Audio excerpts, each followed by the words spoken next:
Assalamualaikum warahmatullahi wabarakatuh.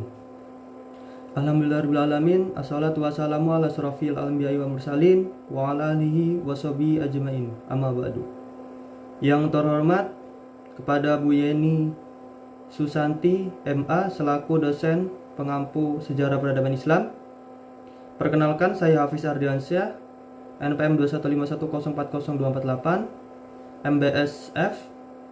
Di sini saya akan mempresentasikan sebuah materi yang berjudul Khulafaur Rasyidin. Oke, baiklah. Sebelum terpilihnya Khulafaur Rasyidin, ada beberapa munculnya perbedaan pendapat setelah Rasulullah SAW wafat. Sepeninggal Rasulullah, muncul beda pendapat di antara orang Ansar dan orang Muhajirin tentang siapa sebenarnya yang berhak menjadi khalifah pengganti Nabi. Karena Nabi tidak meninggalkan wasiat tentang penunjukan seseorang menjadi khalifah sepeninggal. Lain halnya dengan Al-Bait yang berpendapat bahwa Nabi telah menunjuk Ali sebagai khalifah pengganti Rasul berdasarkan wasiat Nabi. Hal itu dibantah pihak orang Ansor dan orang Muhajirin. Kalau Nabi pernah berwasiat menunjuk Ali sebagai khalifah pengganti beliau, tidak mungkin orang Ansor dan Muhajirin bermusyawarah menjadi khalifah pengganti Nabi.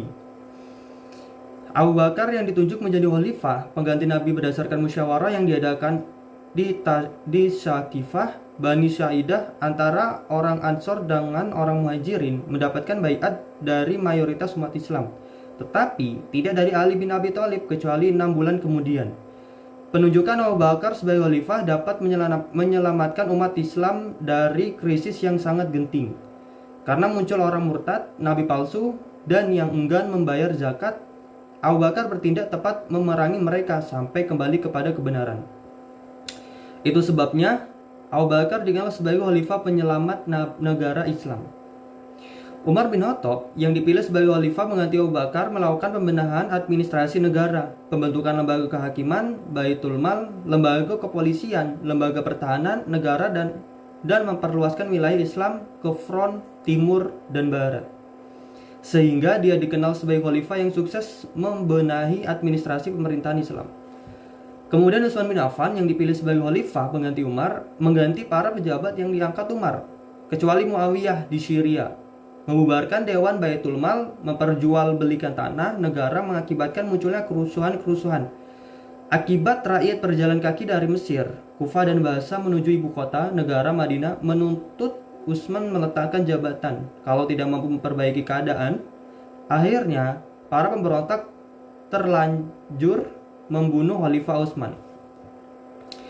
Selanjutnya Ali bin Abi Thalib yang ditunjuk para pemberontak sebagai khalifah tidak mendapat baiat dari tokoh-tokoh sahabat seperti Talha, Zubair, dan Muawiyah, termasuk Aisyah. Mereka menuntut belah atas kematian Utsman yang telah dapat dipenuhi Khalifah Ali. Akibatnya, terjadi perang Jamal dan perang Siffin yang memakan banyak korban umat Islam. Baiklah, selanjutnya yang pertama yaitu Abu Bakar As-Siddiq 11 sampai 13 Hijriah atau 632 sampai 634 Masehi. Yang pertama, riwayat singkat Abu Bakar. Nama lengkap adalah Abdullah bin Utsman bin Amir bin Amr bin Khab bin Said bin Taim bin Murrah al-Tamimi yang lebih dikenal dengan Abd al-Ka'bah di masa jahiliyah. Dia dilahirkan di Mekah 2 tahun beberapa bulan setelah tahun gajah. Berarti beliau lebih muda 2 tahun daripada Rasulullah SAW. Dia dikenal sebagai seorang yang berperilaku terpuji, tidak pernah minum khamar, dan selalu menjaga kehormatan diri. Abu Bakar pada masa mudanya adalah seorang saudagar kaya. Dia yang pertama kali masuk Islam dari kalangan lelaki dewasa, dan setelah menjadi seorang muslim, dia lebih memusatkan diri dalam kegiatan dakwah Islamiyah bersama Rasulullah SAW. Banyak orang Arab masuk Islam melalui Abu Bakar, di antaranya Utsman bin Affan, Zubair bin Awam, Abdurrahman bin Auf, Sa'ad bin Abi Waqqas, dan Talhah bin Ubaidillah. Selanjutnya, diangkatnya menjadi khalifah. Masalah yang pertama timbul dalam Islam sesudah Nabi wafat adalah politik, yaitu mengenai mengganti Nabi sebagai kepala negara dalam kapasitasnya sebagai kepala negara di Madinah. Sedangkan kedudukannya sebagai Rasul tidak dapat digantikan oleh siapapun. Sementara Nabi tidak meninggalkan wasiat tentang penunjukan seorang yang akan menggantinya sebagai kepala negara sepeninggalnya. Karena itu, tidak lama setelah beliau wafat, belum lagi jenazahnya dimakamkan, sejumlah tokoh Ansor dan Muhajirin berkumpul di balai Saqifah Bani Sa'adah Madinah. Mereka bermusyawarah untuk memilih siapa yang ditunjuk menjadi kepala negara. Dalam musyawarah itu terjadi perdebatan yang sangat alot karena masing-masing kelompok di antara dua kelompok tersebut menganggap bahwa kelompoknya yang paling pantas menggantikan Nabi sebagai khalifah. Orang-orang Muhajirin mengatakan bahwa mereka yang paling berhak menjadi khalifah karena merekalah yang mula-mula masuk Islam dan Nabi berasal dari kalangan mereka.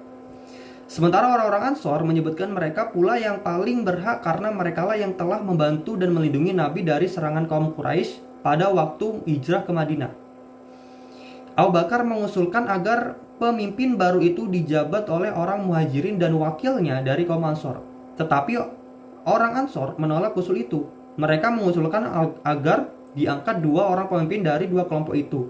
Abu Bakar tidak menerima usul itu dengan alasan bisa membawa perpecahan. Kemudian Abu Bakar mengingatkan kaum Ansor terhadap hadis Nabi yang mengatakan pemimpin itu dari Quraisy. Oleh sebab itu beliau mengusulkan agar Umar bin Khattab diangkat menjadi khalifah. Usul itu tidak diterima Umar dan mengatakan jika Abu Bakar masih ada, beliaulah yang pantas menjadi khalifah. Akhirnya Abu Bakar terpilih sebagai pemimpin atas usul Umar bin Khattab. Ketika itu usia Abu Bakar mencapai 61 tahun. Rupanya, semangat keagamaan Abu Bakar mendapat penghargaan yang tinggi dari umat Islam sehingga masing-masing pihak menerima dan membaiatnya sebagai pemimpin umat Islam pengganti Rasulullah yang dalam perkembangan selanjutnya disebut khalifah saja. Perlu dicatatati bahwa Ali bin Abi Thalib tidak hadir dalam pertemuan itu karena sibuk mengurus pemakaman Nabi Muhammad SAW dan ia tidak segera memberikan baiat kepada Abu Bakar kecuali 6 bulan kemudian setelah istrinya Fatimah putri Nabi Muhammad meninggal dunia. Selanjutnya, tetapi bagaimanapun juga Abu Bakar adalah orang yang paling tepat menggantikan Nabi, mengingat prestasinya dalam 3 hal yang tidak memiliki oleh sahabat lainnya. Pertama, sebagai orang yang pertama masuk Islam dari kalangan dewasa. Yang kedua, menemani Nabi sewaktu hijrah ke Yatsrib. Ketiga, satu-satunya orang yang ditunjuk oleh Nabi menjadi imam sholat ketika beliau sakit. Selanjutnya, perang Riddah. Ada 3 golongan pembangkang yang muncul sepeninggal Rasulullah, yaitu orang-orang murtad, orang-orang yang enggan membayar zakat, dan nabi-nabi palsu. Orang-orang murtad muncul di Bahrain, sedangkan orang yang tidak tahu membayar zakat kebanyakan terdapat di Yaman, Yamah, dan Oman. Adapun nabi-nabi palsu muncul di Yaman atau Al-Aswad, Yamamah, Musailamah, Arabia Selatan atau Tulaihah, Arabia Tengah atau Sajah. Yang terakhir ini paling banyak pengikutnya apabila dia menikah dengan Musailamah. Dilihat dari letak geografisnya, hanya Hijaz yang tidak ketularan wabah kaum penyeleweng itu. Munculnya kaum penyeleweng itu disebabkan karena mereka belum memahami Islam secara benar. Selain itu, ada ambisi pribadi. Hal ini dapat dimengerti karena banyak di antara mereka yang baru masuk Islam 1 atau 2 tahun sebelum Nabi Muhammad SAW wafat. Hal itu tidak terjadi pada penduduk Hijaz. Umar menghadapi kaum penyeleweng itu. Abu Bakar bermusyawarah dengan para sahabat terkemuka. Diputuskan bahwa semua kaum penyeleweng itu harus diperangi sampai mereka kembali kepada kebenaran. Kemudian Abu Bakar membentuk 11 pasukan, antara lain dipimpin oleh Khalid bin Walid, Amr bin Al-Ash, Ikrimah bin Abi Jalal, dan Surahbil bin Hasanah. Kepada mereka dinasihatkan agar hanya penyerang orang-orang yang menolak diajak ke jalan yang benar. Perang ini disebut perang Riddah atau perang melawan kemurtatan. Selanjutnya Khalid bin Walid yang memimpin perang melawan Musailamah yang berhasil mengumpulkan 40 orang berlangsung sengit. Dalam perang itu ribuan orang meninggal, termasuk Musailamah. Pasukan lain berhasil juga mencapai sasaran sehingga 6 bulan kemudian para penyeleweng yang masih hidup kembali kepada kebenaran, termasuk Nabi palsu saja, kecuali Tulaihah masuk Islam di masa Khalifah Umar. Tekad Abu Bakar memerangi kaum penyeleweng telah menyelamatkan negara Islam yang masih muda. Muslim untuk itu harus dibayar mahal dengan gugurnya 70 orang penghafal Al-Quran. Bagaimanapun juga, Abu Bakar telah bertindak tepat dalam mengatasi krisis itu, dan untuk itu ia pantas disebut sebagai juru selamat Islam. Orang-orang Romawi yang tadinya berharap agar Islam hancur karena umatnya berperang dengan sesamanya, menjadi kecewa setelah Abu Bakar berhasil mengatasi situasi. Kini mereka membujuk suku-suku Badawi di perbatasan utara Jazirah Arab agar membantunya melawan Islam. Selanjutnya, untuk menjawab tantangan itu, Abu Bakar mengirimkan 4 pasukan yang terdiri dari 24.000 orang. Abu Ubaidah bin Jarrah memimpin pasukan menuju Hims sekaligus memegang komandan umum. Surahbil bin Hasanah menuju Wadid Yardaniyah, Yazid bin Abi Sofyan menuju Damaskus, dan Amr bin Al-As menuju Palestina. Bersama dengan pengiriman pasukan ke utara, Abu Bakar juga mengirim Mutsanah bin Hasanah memimpin pasukan ke timur. Setelah Khalid bin Walid berhasil menumpas pemberontakan dalam negeri, dikirim oleh Khalifah Abu Bakar memperkuat pasukan Mutsanah sehingga menjadi 10.000 pejuang dan sekaligus mengangkatnya sebagai panglima baru. Sementara itu, pasukan yang dikirim ke utara menemui kesulitan dalam menghadapkan tentara Bizantium. Khalid diperintahkan untuk memperkuat pasukan mereka. Setelah menyerahkan pemimpin kembali ke Mutsanah, Khalid secara dramatis mengaruhi gurun padang pasir selama 18 hari dengan 800 tentara sampai di Syam dan memegang komando dari 4 pasukan yang sudah ada di situ, dan kini mereka berjumlah 30 orang. Pertempuran pertama terjadi di Ajanadin 30 Juli 634 Masehi dan dimenangkan pihak Islam. Selanjutnya, Abu Bakar wafat. Pada saat pasukan Islam sedang berada di luar kota, Abu Bakar sakit selama 1 minggu. Pada saat sakit itu, dia bermusyawarah dengan para sahabat terkemuka yang berhasil menetapkan pengganti Umar bin Khattab sebagai khalifah kedua. Selanjutnya, Abu Bakar meninggal dunia dalam usia 63 tahun.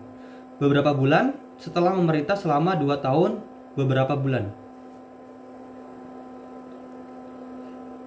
Khalifah yang kedua yaitu adalah Umar bin Khattab. 13 sampai 23 Hijriah atau 634 sampai 644 Masehi. Yang pertama, riwayat singkat Umar bin Khattab. Oke, baiklah, yang kedua, khalifah yang kedua adalah yaitu Umar bin Khattab. Memerintah sekitar 13 sampai 23 Hijriah atau 634 sampai 644 Masehi. Riwayat singkat Umar bin Khattab. Nama lengkapnya adalah Umar bin Khattab bin Nafil bin Abd al-Uzzah bin Rabah bin Ka'ab bin Luwai al-Quraisy. Silsilah Umar bertemu dengan Rasulullah pada kakek ke-7, sedangkan dari pihak ibunya pada kakek ke-6. Umar dilahirkan di Mekah 4 tahun sebelum perang Fijar. Tetapi menurut Ibnu Atsir, dia dilahirkan 13 tahun sesudah kelahiran Rasulullah SAW.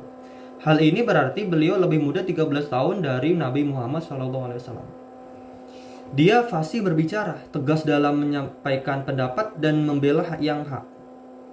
Semasa kecil, dia mengembala kambing ayahnya dan berdagang ke negeri Syam. Jika terjadi perang antar suku, dia selalu diutus sebagai penengah. Umar masuk Islam pada tahun kelima dari kerasulan Nabi Muhammad SAW. Setelah masuk Islam, dia menolak menyembunyikan keislamannya. Dalam sebuah hadis, Rasulullah pernah berdoa, "Ya Allah, muliakanlah Islam dengan salah seorang dua lelaki ini, yaitu Amr bin Hashim atau Umar bin Khattab." Dan Nabi Muhammad SAW dikabulkan Allah dengan Islamnya Umar. Bersamaan dengan Islamnya Umar, masuk Islam pula paman Nabi Hamzah ibn Abdul Muthalib.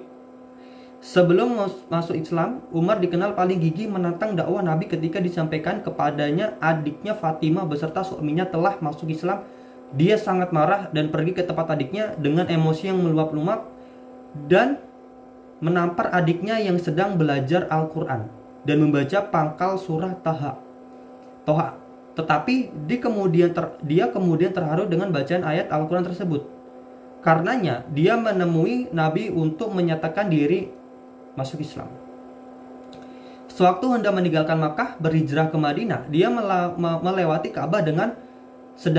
Ka'bah sedangkan saat itu pembesar Quraisy berada di pelataran Ka'bah. Dengan tenang dan khusyuk dia melakukan tawaf 7 putaran, kemudian menuju makam Ibrahim untuk melaksanakan sholat. Setelah selesai dia berdiri menghampiri satu persatu pembesar orang Quraisy itu dan berkata, "Sungguh buruk muka kalian. Siapa yang menginginkan ibunya menderita, istrinya menjadi janda, anaknya menjadi anak yatim, hendaklah dia menemui saya di lembah ini. Tidak seorang pun yang berkutik di antara mereka." Kemudian selanjutnya diangkatnya menjadi khalifah. Ketika Abu Bakar sakit, dia memperhitungkan sahabatnya, siapa di antara mereka yang sesuai diangkat menjadi khalifah, yang tegas tidak kejam dan yang lembut tidak lemah.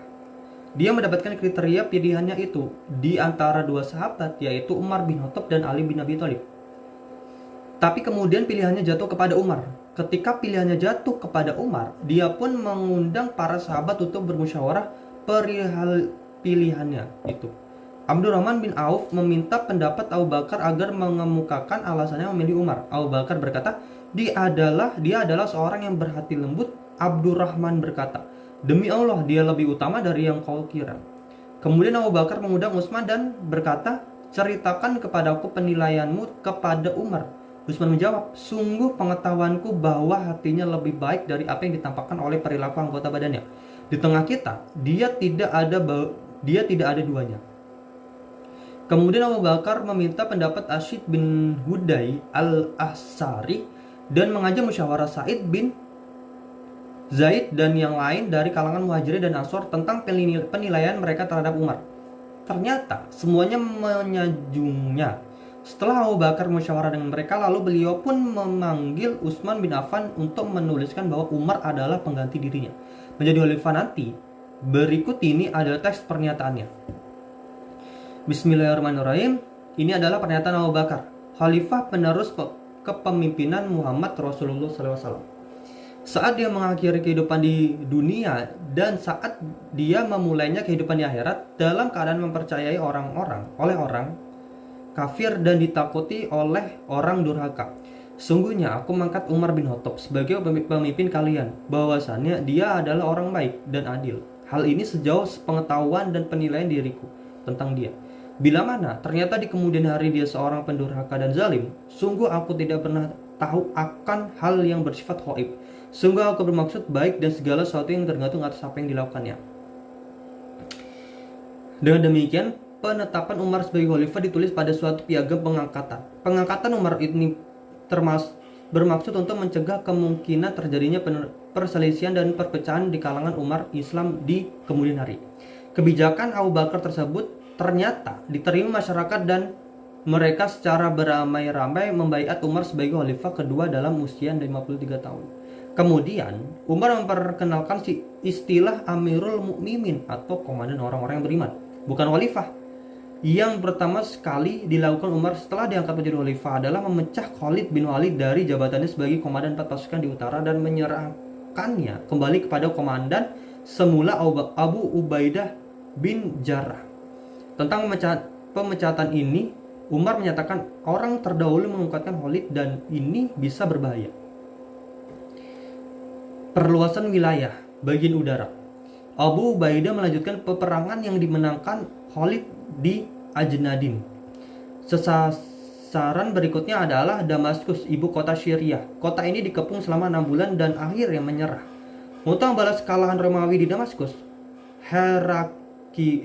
Heraklius, Kaisar Bizantium menyiapkan pasukan sebanyak 200 orang. Kaisar Bizantium menyiapkan pasukan sebanyak 200 orang Di pihak Islam hanya 25.000 orang. Pertempuran sengit terjadi di dekat sungai Yarmouk. Pasukan musuh mengikatnya diri satu sama lain dengan rantai. Kendati kemudian mereka kalah juga. Heraklius melarikan diri ke Konstantinopel seraya berkata, "Selama tinggal Syria, aku tidak akan kembali lagi." Kini tinggal satu kota penting lagi yang belum direbut, yaitu Baitul Maqdis, Yerusalem. Panglima pasukan Bizantium di kota itu bernama Urtubun melarikan diri ke Mesir. Orang-orang Masehi atau Kristen penduduk Yerusalem menyerah dengan syarat penyerahan harus diterima oleh Khalifah Umar sendiri. Amir bin Al-Ash menyampaikan hal itu kepada Khalifah. Beliau datang ke Baitul Maqdis dan menulis surah perjanjian. Selanjutnya, Muawiyah ibni Abi Sofyan diangkat Khalifah menjadi gubernur bagian utara Jazirah Arab tersebut. Walaupun Ubaidah ibni Zarah yang menjadi panglima perang ke wilayah utara itu, bagian barat, untuk menjaga kestabilan keamanan di Palestina, maka Mesir yang terletak sebelah barat harus ditaklukkan. Khalifah Umar memerintahkan Amr bin Al-Ash untuk tugas itu. Ia bersama 4.000 pejuang berangkat ke Mesir dan sampai di kota paling timur Al-Farama pada bulan Januari 640 Masehi. Selanjutnya, Amr menuju benteng Babylon yang amat terkenal itu. Untuk merebut benteng tersebut, Amr meminta bantuan prajurit kepada Khalifah Umar. Khalifah mengirimkan bantuan sehingga pasukannya berjumlah 10.000 orang. Benteng itu dikepung selama 6 bulan, meskipun dipertahankan oleh 25 prajurit. Akhirnya menyerah pada bulan Juli 640 Masehi.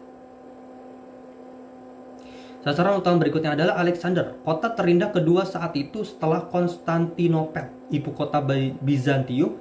Kota itu diserang sesudah Amr memperoleh tambahan bantuan sebanyak 10.000 orang prajurit baru dan dipertahankan oleh 50.000 pejuang. Akhirnya menyerah pada bulan September 640 Masehi. Setelah Khalifah Umar mengingatkan Amr betapa pentingnya menaklukkan Iskandaria atau Alexander. Selanjutnya bagian timur. Di bagian timur, guna memperkuat pasukan Mutsanah bin Harisah yang dulu dikirim Abu Bakar, kini Umar mengirimkan Sa'ad bin Abi Waqqas dengan kekuatannya 10.000 pejuang. Saat melakukan pertempuran pada Al-Qadisiyah dengan tentara Persia yang dipimpin Panglima Rusman pada bulan Mei 637 dengan kekuatan 30.000 orang.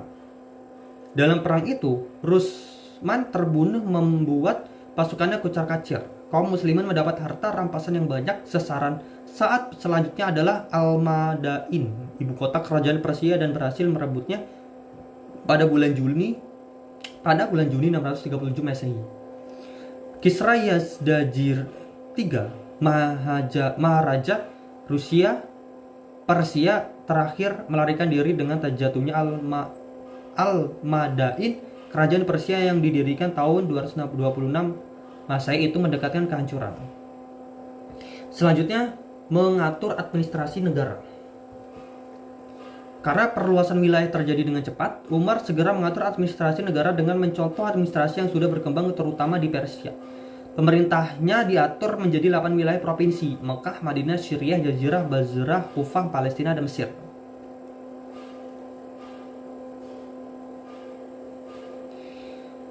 Selanjutnya, Dewan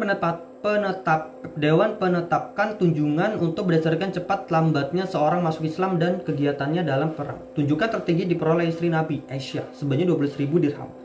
Yang terendah adalah wanita dan anak-anak antara 200 sampai 600 dirham. Semuanya diberikan 1 kali untuk 1 tahun.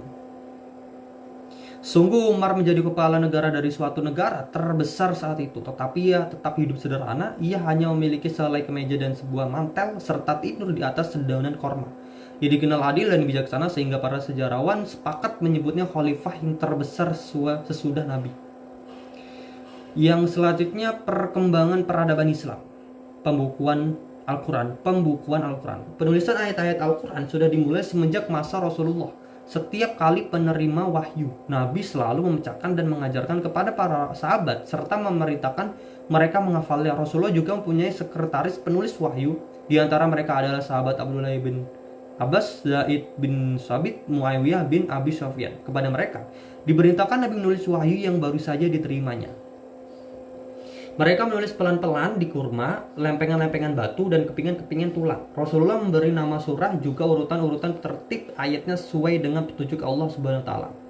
Tulisan ayat-ayat tersebut disimpan di rumah Rasulullah SAW. Selain itu, masing-masing sahabat juga menulis ayat-ayat Al-Quran dan disimpan di rumah sendiri. Pada masa Rasulullah tulisan Al-Quran belum dikumpul satu mushaf, tetapi masih berserakan. Di masa Abu Bakar menjadi khalifah, terjadi perang Riddah. Dalam peperangan itu kurang lebih 70 orang penghafal Al-Quran gugur. Timbul kekhawatiran di kalangan sahabat, terutama Umar bin Khattab, hilangnya Al-Quran. Beliau menyarankan kepada Abu Bakar betapa pentingnya menghimpun ayat-ayat Al-Quran yang masih berserakan ke dalam satu mushaf. Abu Bakar pada mulanya keberatan karena tidak dilakukan Rasul, tetapi Umar dapat meyakinkan beliau bahwa hal itu semata-mata untuk melestarikan Al-Quran. Akhirnya Abu Bakar menyetujui. Zaid bin Sa'id sebagai salah seorang sekretaris penulis wahyu mendapat tugas memimpin pengumpulan ayat-ayat Al-Quran tersebut. Dalam pengumpulan ayat-ayat Al-Quran, selain Zaid berperang pada tulisan yang terhimpun di Roma, Nabi juga didasarkan pada khalifah, para sahabat, dan naskah-naskah yang ditulis para sahabat yang disampaikan di rumah sendiri. Zaid berhasil menulis ayat Al-Quran tersebut dalam satu mushaf. Di masa pemerintahan Utsman bin Affan, muncul perbedaan perbacaan ayat-ayat Al-Quran di kalangan umat Islam. Hal ini terjadi karena Rasulullah memberi kelonggaran kepada kabilah-kabilah Arab untuk membaca Al-Quran menurut dialek mereka masing-masing. Sampai pada masa Khalifah Utsman membaca Al-Quran menurut dialek masing-masing, kabilah sudah sangat banyak variasi atau berbagai dialek. Huzaifah bin Yaman yang pernah mendengar bacaan Al-Quran dalam bentuk dialek mengusulkan kepada Khalifah Utsman agar membuat mushaf standar yang kelak menjadi pegangan bagi seluruh umat Islam di berbagai wilayah. Utsman menerima usul tersebut dan membentuk panitia atau lajnah yang diketahui oleh Zaid bin Sabit. Al-Quran yang disimpan Hafsah disalin dan diseragamkan dialeknya menurut dialek Quraisy karena diturunkan melalui dialek Quraisy. Selanjutnya ilmu qiraat. Sejalan dengan perluasan wilayah Islam, banyak orang-orang Islam yang tidak dapat membaca Al-Quran. Oleh karena itu muncul kekhawatiran terjadi kesalahan dalam membacanya. Selain itu terdapat beberapa dialek di kalangan umat Islam dalam membaca Al-Quran. Oleh sebab itu diperlukan kaidah-kaidah tata cara membaca Al-Quran untuk memperoleh bacaan-bacaan Al-Quran. Umar bin Khattab telah mengutus Mu'adz bin Jabal ke Palestina, Ibadah bin Al-Samit ke Hims, Abu Darda ke Damaskus, Ubay bin Ka'ab dan Abu Ayyub tetap di Madinah. Ilmu tafsir diperluaskan dalam rangka memahami ayat-ayat Al-Quran. Sahabat menafsirkan Al-Quran pada masa Khulafa Rasyidin sesuai dengan apa yang mereka dengarkan dari Rasulullah. Selanjutnya ilmu hadis belum dikenal pada masa Khulafa Rasyidin ini, tetapi ilmu pengetahuan tentang hadis Nabi telah tersebar luas di kalangan umat Islam.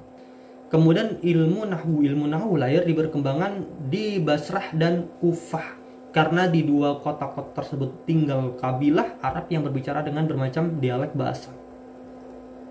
Selanjutnya ilmu fikih sudah mulai muncul pada masa Khulafa Rasyidin karena wilayah Islam semakin luas.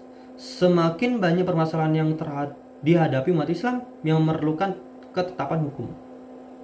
Ilmu arsitektur pertama dalam Islam adalah arsitektur masjid, kemudian baru ada arsitektur kota, selanjutnya arsitektur bangunan dalam seni, arsitektur masjid pada masa Khulafaur Rasyidun. Oke, selanjutnya adalah terbunuhnya Umar bin Khattab. Tetapi sungguh suatu ironi, pribadi yang mengagumkan dan mempesona itu akhirnya terbunuh di tangan budak Persia bernama Abu Lu'lu atau Abd Mukhirah, karena orang-orang Persia sangat merasa dendam kepada Umar yang menalkan dan telah menghancurkan negeri mereka, dan sebab itu mereka mempergunakan budak tersebut untuk membunuhnya. Umar meninggal dunia dalam usia 63 tahun setelah memerintah selama 10 tahun. Baik, selanjutnya khalifah yang ketiga adalah Utsman bin Affan, memerintah sekitar 23 sampai 35 Hijriah atau 644 sampai 656 Masehi. Nama riwayat singkat Utsman bin Affan. Nama lengkapnya Utsman bin Affan bin Abu al-Ash bin Umayyah bin Abd al-Syams bin Abdul al-Manaf bin Qusay, lahir pada tahun kelima dari Rasulullah SAW. Tapi ada yang mengatakan dia lahir pada tahun ke-6 sudah tahun gajah. Utsman masuk Islam melalui Abu Bakar dan dinikahkan Nabi dengan puterinya Ruqayyah bin Muhammad SAW. Utsman tercatat sebagai orang yang pertama memimpin hijrah bersama istrinya ke Habsyi untuk kemudian hijrah pulang ke Madinah. Perlu dicatat bahwa Utsman selalu ikut dalam berbagai perang kecuali perang Badar, karena dia sibuk menemani dan merawat istrinya Ruqayyah yang sedang sakit mempunyai wafat dan dimakamkan pada hari kemenangan kaum muslimin. Kemudian Utsman dinikahkan Rasulullah dengan putrinya Ummu Kalsum. Itulah sebabnya dia digelari Zunnurain. Utsman terkenal orang yang pandai menjaga kehormatan diri, pemalu, lemah lembut, budiman, penyabar, dan banyak berderma. Pada waktu perang Tabuk atas ajakan Rasulullah, dia berderma sebanyak 950 kuda dan bahan logistik, ditambah uang sebanyak 1000 dinar. Dia sanggup membeli sumur seorang Yahudi sehingga 20.000 dirham dan disedekahkan kaum muslimin. Selanjutnya diangkatnya menjadi khalifah. Para sahabat terkemuka meminta Umar agar menetapkan penggantinya sebagai khalifah bila dia meninggal dunia. Dia menolak karena orang yang dipandangnya cakap, Abu Ubaidah bin Jarrah, telah meninggal dunia. Ada usul agar anaknya Abdullah bin Umar dapat diangkat. Itu pun ditolaknya juga. Akhirnya dia membentuk panitia 6 Ashab al-Sittah atau Ashab al-Sittah, dan diberi tugas untuk memilih penggantinya. Mereka itu adalah Utsman bin Affan, Ali bin Abi Thalib, Talhah bin Ubaidillah, Zubair bin Awam, Abdurrahman bin Auf, dan Sa'ad bin Abi Waqqas. Mereka bersidang sudah Umar wafat. Dalam sidang itu mulai tampak persaingan antara Bani Hashim dengan Bani Umayyah, dua keturunan yang juga bersaing di masa jahiliyah. Kedua keturunan itu kini terwakili dalam diri Ali dan Utsman, yang merupakan calon terkuat berdasarkan hasil sidang dan mendapatkan di kalangan masyarakat. Abdurrahman sebagai ketua sidang menetapkan Utsman sebagai khalifah ketiga dalam usia 70 tahun. Setelah 4 hari Umar wafat dengan 3 pertimbangan. Pertama, dari segi senioritas bila Ali diangkat menjadi khalifah, tidak ada lagi kesempatan buat Utsman sesudahnya. Kedua, masyarakat telah jenuh dengan pola kepemimpinan Umar yang serta disiplin dan keras. Bila Ali diangkat akan terulang seperti itu. Ketiga, menarik jabatan khalifah dari Ali sebagai keluarga Nabi jauh lebih sulit dibandingkan dengan Utsman. Ali bin Abi Thalib dengan penduduknya turut memberikan baiat mereka kepada Utsman. Utsman melanjutkan perluasan wilayah yang dilakukan Khalifah Umar di front utara Armenia, disebut dari orang-orang Bizantium. Demikian juga Pulau Cyprus, Pulau Rhodes di front timur, Tabaristan, Khurasan, dan bagian yang tersisa dan Persia. Di front barat disebut dari Romawi. Selanjutnya kebijakan Utsman. Kepemimpinan Utsman sangat berbeda dengan kepemimpinan Umar. Utsman mengambil beberapa kebijakan yang menimbulkan keresahan masyarakat yang berlanjut pada kerusuhan. Pertama, dia mengangkat kaum kerabatnya pada jabatan-jabatan tinggi negara atau dikenal dengan politik nepotisme. Akibat dari politik nepotisme tersebut menyebabkan muncul protes-protes dan kecaman dari rakyat. Sebab meskipun mereka terdiri dari orang-orang yang telah menunjukkan kemampuan militer yang tinggi dan administrator kelas utama, namun mereka belum memiliki moral yang baik karena baru masuk Islam waktu menaklukkan kota Mekah, sehingga Islam belum meresap dalam hati sanubari mereka. Abdullah bin Sa'ad misalnya pernah murtad. Demikian juga Walid bin Uqbah dikenal sebagai seorang pemabuk. Kini di masa Utsman, tanah-tanah itu diperjualbelikan seperti tanah negara yang ada di Basra dan Kufah dijual kepada Talhah dan Zubair. Juga memberikan tanah padak di Persia kepada Marwah bin Hakam dan membolehkan Muawiyah mengambil alih tanah-tanah negara di seluruh wilayah Syriah, suatu hal yang dilarang keras oleh Khalifah Umar sebelumnya. Akibatnya, banyak keluarga Bani Umayyah dan sahabat-sahabat tertentu yang kaya mendadak yang hidup mewah melimpah berkecukupan. Sebaliknya, sangat banyak ulama rakyat miskin menjadi miskin mendadak karena lahan kehidupan mereka terputus, hilang mata pencarian. Dari 3 macam kebijaksanaan yang dilakukan Khalifah Utsman di atas menimbulkan kekecewaan dan kemarahan rakyat, terutama di Kufah, Basrah, dan Mesir. Bahkan Abu Dzar Al-Ghifari mengecam para gubernur dan ketimpangan ekonomi pemerintahan. Ia dielu-elukan rakyat, tetapi dia diangkat Muawiyah dan dikirimkan ke Madinah. Akhirnya dia meninggal dalam kemiskinan. Utsman terbunuh. Para pemberontak mengepung rumah Utsman selama 40 hari. Pada itu, salah seorang di antara mereka terkena panah yang datang dari kediaman khalifah. Mereka mendesak agar si pemanah diserahkan kepada mereka. Namun tidak juga demikian khalifah. Akhirnya mereka menyerbu kediaman khalifah dan membunuhnya dalam usia sekitar 82 tahun.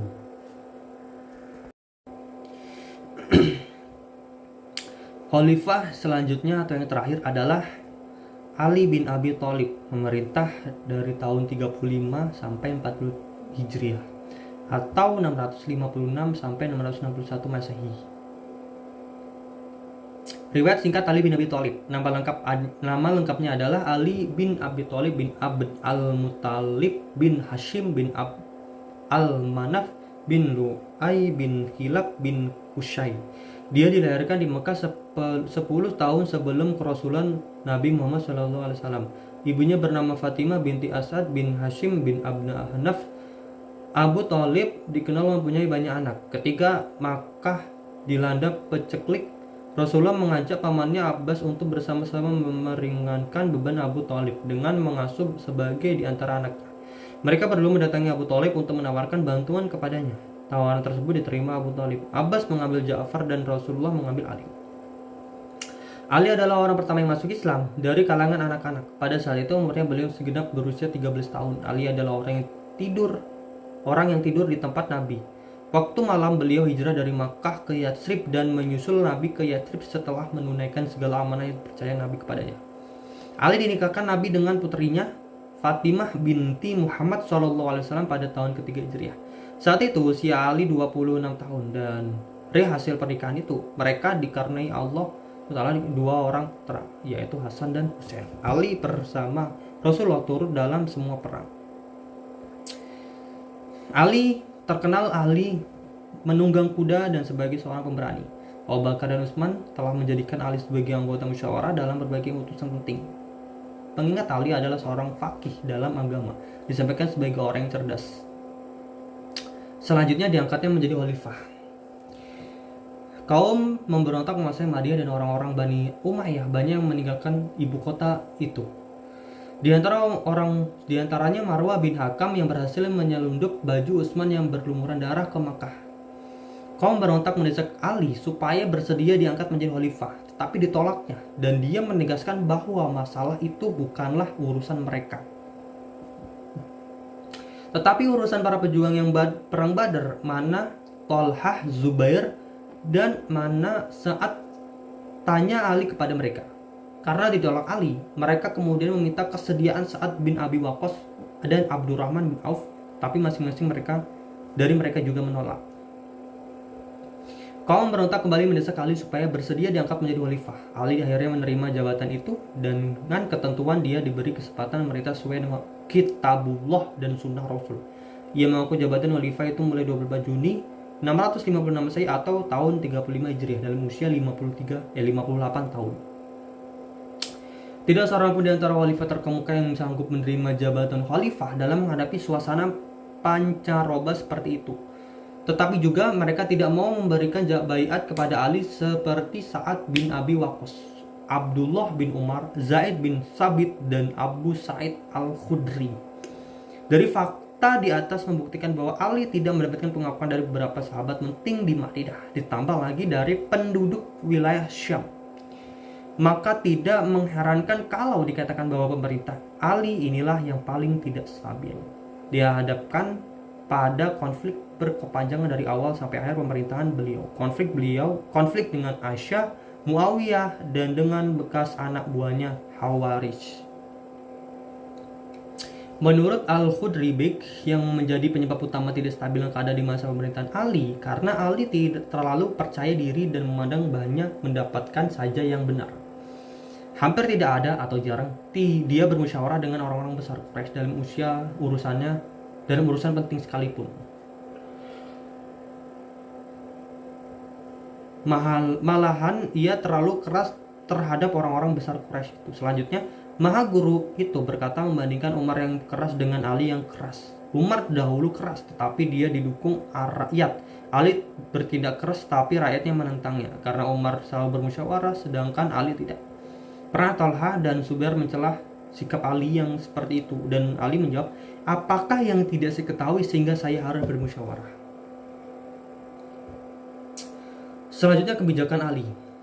Setelah Ali diangkat menjadi khalifah, dia mengambil dua kebijakan. Pertama, memecat gubernur yang diangkat Utsman, termasuk Muawiyah yang sudah menjadi gubernur Syam semenjak Khalifah Umar. Kedua, mengambil kembali tanah-tanah negara yang sudah diperjualbelikan kroni Khalifah Utsman. Banyak penduduk dan penasihat Ali serta kaum kerabatnya menasihatinya agar tidak melakukan perubahan dulu atau menangguhkan tindakan radikal seperti itu sampai keadaan stabil. Tetapi Ali tidak mengindahkan nasihat itu. Mereka merasa tidak diindahkan Ali. Akibatnya, Mughirah bin Syu'bah dan Abdullah bin Abi Abbas meninggalkan Ali. Dan yang konyol, semua kepala negara yang diangkat Ali terpaksa kembali ke Madinah karena tidak dapat memasuki daerah yang ditugaskan kepadanya. Dari fakta sejarah di atas diketahui bukan berarti para penasihat Ali itu setuju pada gubernur yang diangkat Utsman.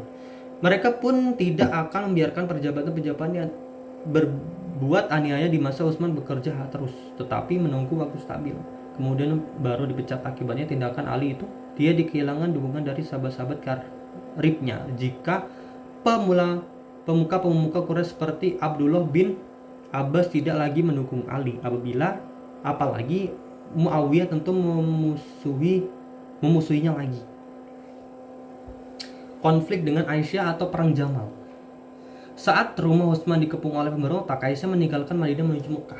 Setelah Utsman terbunuh, dia kembali ke Madinah setelah dia diketahui bahwa Ali telah dibayat menjadi khalifah. Dia marah dan berkata, demi Allah, sekali-kali ini tidak boleh terjadi. Utsman telah dibunuh secara aniaya. Saya akan menuntut balas atas kematian Utsman. Jika Ali konflik dengan pembesar Quraisy karena dia hampir tidak pernah mengajak mereka bermusyawarah atau tidak mengindahkan nasihat mereka. Dengan Aisyah lain lagi, hanya paling tidak ada dua faktor. Pertama, dulu waktu terjadi peristiwa hadis ifki, Ali memberatkan Aisyah. Kedua, dulu Ali memberikan bayat kepada Abu Bakar, ayah Aisyah, jadi menuntut bela atas kematian Utsman. Apakah didorong oleh kepiluan hatinya atas kematian Utsman atau faktor di atas?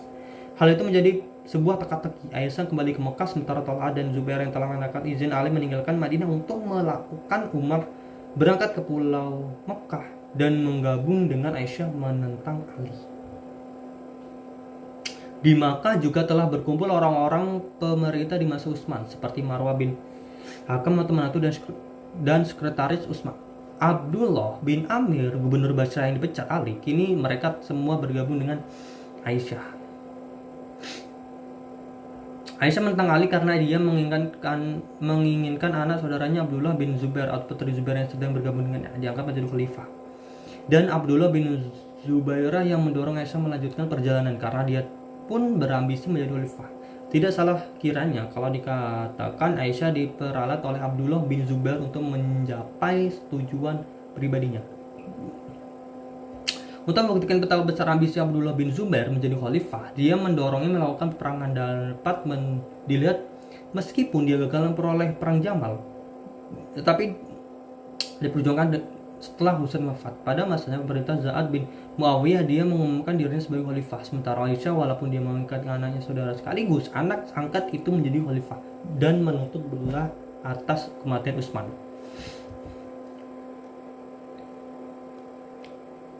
Selanjutnya konflik dengan Muawiyah atau perang Siffin.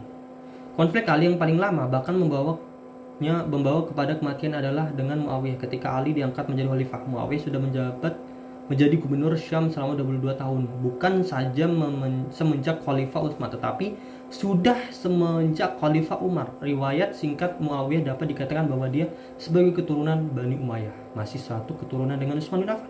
Sehingga yang paling patut menutupkan bela atas kematian Utsman adalah dia, bukan Aisyah. Dalam usia 23 tahun, dia bersama ayahnya masuk Islam dalam waktu penaklukan kota Mekah tahun 8 Hijriah. Setelah itu Nabi mengangkat dia menjadi salah seorang penulis wahyu bersama Zaid bin Sabit. Muawiyah dan penduduk Syam menuduh Ali ikut terlibat dalam peristiwa pembunuhan Utsman. Mereka meminta pertanggungjawaban Ali terhadap peristiwa itu atau setidaknya mengajukan ke pengadilan orang-orang yang ikut membunuh Utsman. Untuk kedua kalinya Ali tetap berkeinginan untuk tidak berperang. Oleh karena itu dia mengutus delegasi menemui wilayah meminta supaya Muawiyah membaitnya sebagai khalifah. Tetapi Muawiyah tidak mengindahkannya. Oleh sebab itu tidak ada alternatif lain bagi Ali kecuali merangi Muawiyah. Maka perangan terjadi dalam beberapa hari. Ali berhasil membangkitkan semangat pasukannya sehingga kemenangan sudah hampir dicapainya. Muawiyah yang cemas melihat situasi itu memanggil Amr bin As untuk melakukan siasat. Kemudian Amr memerintah kepada anggotanya pasukan yang membawa mushaf atau kitab Al-Quran supaya diangkat dengan tombak ke atas sambil berseru mereka mengangkat mushaf. Inilah kitabullah yang menjadi hukum antara kita.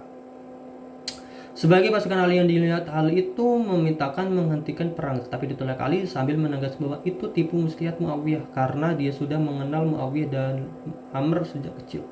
Katanya mereka itu tidak dapat dipercaya seruan Ali agar meneruskan perangan tidak mendapatkan sambutan dari mereka. Malahan mereka memaksa Ali agar menghentikan perang. Ali terpaksa mengalah dan mengumumkan perangan dihentikan dan berselisih itu diselesaikan oleh arbitrase. Perang itu menelan korban sebanyak 70.000 orang. Munculnya yang selanjutnya adalah munculnya kaum Khawarij. Dalam perjalanan pulang ke Kufah, anggota pasukan kelompok Ali yang tadinya mengancam Ali supaya menghentikan perang dan menerima tahkim berupa pendirian, kini mereka berpendapat bahwa menerima tahkim adalah salah seorang hak mengadili hanya ada di tangan Allah SWT. Atau sebagian mereka, la hukma illa lillah. Atas dasar itu mereka mengusulkan agar persetujuan mengadakan hakim dibatalkan dan usul tersebut ditolak Ali, sehingga dia konflik dengan kaum Khawarij. Selanjutnya adalah peristiwa tahkim. Masing-masing pihak disetujui dengan seorang perunding hakim. Keputusan mereka mengikuti kedua belah pihak. Dari pihak Ali diutus Abu Mus'ab al-Sya'ri, bekas gubernur Kufah yang pernah dipecatnya. Dari gubernur Muawiyah, Amr bin As, penakluk dan bekas gubernur masyhur yang dulu dipecat Khalifah Utsman. Mengenai agenda kedua, ide yang dikemukakan Abu Musa, ia menghentikan pemerintah Ali dan Muawiyah dari jabatan masing-masing dan kemudian diserahkan kepada kaum muslimin untuk mencari penggantinya. Usul itu disetujui oleh Amr. Untuk menyampaikan hasil perundingan di atas ke halayak ramai, Abu Mus'ab tampil lebih dulu menyampaikan apa adanya. Sementara bin Tabel kemudian menyatakan bahwa dia telah menurunkan Ali dari jabatannya sebagai khalifah dan menetapkan Muawiyah sebagai penggantinya. Terbunuhnya Ali bin Abi Thalib. Peristiwa tahkim telah menimbulkan perpecahan dan di kalangan tentara Ali karena mereka tidak menerima hasil tahkim. Selain itu, Ali pun tidak menerima hasil tahkim karena kedua hakim telah menyimpang dari kitabullah dan sunnah Rasul. Oleh karena itu, Ali tetap merasa dirinya sebagai khalifah dan Muawiyah sebagai pembangkang. Dengan sisa kekuatan yang ada, Ali bertekad memerangi Muawiyah sekali lagi. Untuk itu, ia berhasil menggugah hati 65.000 orang berperang. Dalam perjalanan menuju Syam, ada berita dari Nahrawan bahwa orang-orang Khawarij melakukan berbagai tindakan kekerasan, yaitu penyiksaan dan pembunuhan. Ali terpaksa membatalkan perjalanan ke Syam dan dialihkan menuju Nahrawan. Di sini Ali kembali ditinggalkan sebagian besar tentaranya. Tentara Ali yang masih tinggal mengusulkan agar kembali dulu ke Kufah untuk menyiapkan persenjataan yang lebih baik. Ali menerima usul itu, akan tapi upaya Ali mengumpulkan mereka kembali tidak mereka indahkan. Keengganan mereka berperang bersama Ali karena beberapa sebab. Di antara lain, Ali hanya menghalalkan darah musuh, tapi tidak boleh mengambilkan harta rampasan dari mereka. Kemungkinan lain, karena Ali tidak bisa memberikan finansial yang cukup bagi mereka. Secara militer, posisi Ali sudah lemah. Kesempatan itu digunakan Muawiyah tersebut Mesir dan mengatakan Amr bin Ash menjadi gubernur di suatu jabatan yang dulu pernah dipangkunya di masa Umar bin Khattab. Sementara itu, kaum Khawarij berpendapat bahwa biang keladi perpecahan umat Islam adalah Ali, Muawiyah, dan Amr bin Ash. Oleh sebab itu, mereka bersepakat membunuh ketiga tokoh itu pada waktu yang sama. Abdurrahman bin Muljan berhasil menikam Ali dalam sholat subuh di Masjid Kufah. Barak bin Abilah At-Timini berhasil menikam Muawiyah tetapi hanya terluka dan tidak membahayakannya. Amr bin Bakr al-Tamimi tidak berhasil menikam Amr karena sakit tidak keluar pada waktu subuh itu. Orang yang terbunuh adalah yang menggantikannya sebagai umat Islam, imam sholat.